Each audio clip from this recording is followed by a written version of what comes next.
guys, nakachikaran dyan.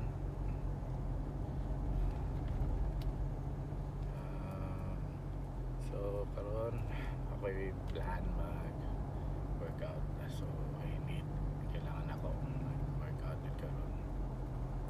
So I decided na itama ko duty niya. Siyempre sa sao na to ano, kailangan mo trabaho punta. So I've decided na mag-ato na lang ko mag-ato ko gym para mag-workout. So, siguro akong plano karon is first mag-ano sa ako mag-cardio. So maybe I will run treadmill siguro. Depende, wala pa ako kabalo sa pace sa paano. And then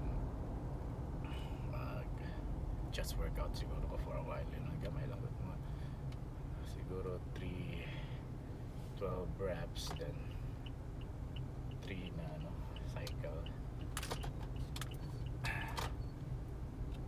So muna akong plano karon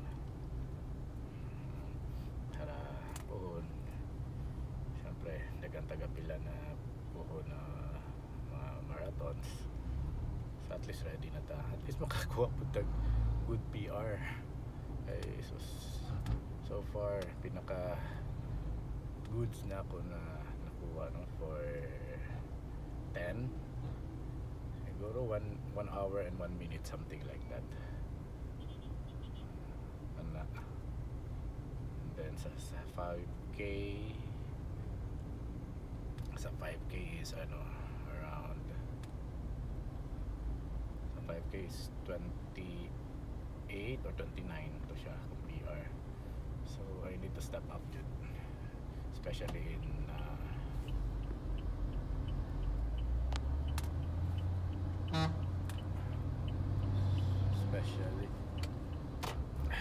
di mo mag-giveaway ka na anay,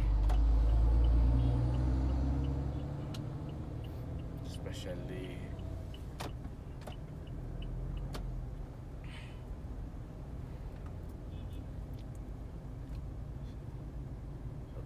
busy ang dalan, especially 21k di yung kakuha sa pang good PR.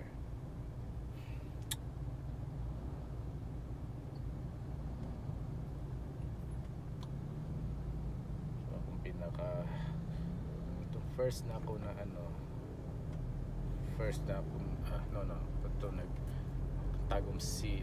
Tagum series run ito, basta nag-marathon finish line run or something like that. So medyo pinakababa na ako na nasa 2 hours and 17. So then nagadugay but sige magka-cramps siguro. Reason that is cramps hindi na ako mahita ko ang PR, so like kulang sa kong preparation yun. So na